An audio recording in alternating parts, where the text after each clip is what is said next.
స్వప్న అంతేకాకుండా chicken pakoda kilo 400 అమ్ముతా అంటున్నాడు. 400 కిలో చికెన్ పకోడా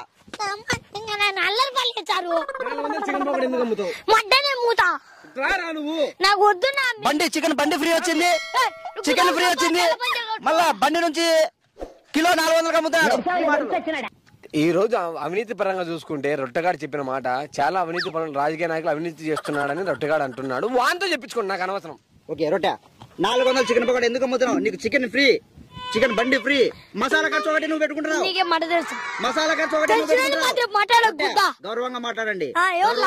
రొట్టె కొంచెం గౌరవంగా మాట్లాడండి. మీరు నా గురించి మంచిగా మాట్లాడితే నేను మంచిగా మాట్లాడతా. నీకు బండి ఇచ్చింది వాస్తవం, నీకు చికెన్ ఇచ్చింది వాస్తవం.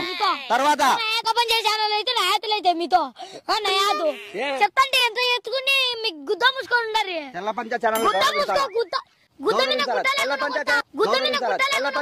గౌరవించాలి, మీరు గౌరవంగా మాట్లాడాలి. మాట్లాడు మిమ్మల్ని మడ్డ మాట్లాడు. లంచాలు మడ్డ కూర్చిపోయింది. ఎవరి పక్కన రొట్టె మాది మీడియా, మా దగ్గర లంచాలు లొట్టలు ఉండవు. నీతి దొంగ ఓట్లు వేయం. దొంగ ఓట్లను వేసే వాళ్ళని అరికడతాం.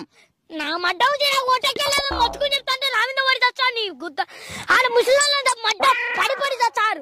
వాళ్ళగాడు అడుగుపో. ఓకే స్వప్న, మంచి కాళ్ళకే చికెన్ పకోడా ఇచ్చి ఓట్లు వేపిస్తా అంటున్నారు ముసలి. స్వప్న ఇక్కడ చూడు ఒకసారి. సార్ వాడిని ఇరికించారు, నీ కాళ్ళు పట్టుకుంటా. కాదు రొట్టె. ఇప్పుడు రొట్టె గారు వచ్చేసి ముసలోళ్ళకు మంచి కాళ్ళకే చికెన్ పకోడా ఇచ్చి ముసలోళ్ళతో ఓట్లు వేపిస్తా అంటున్నాడు.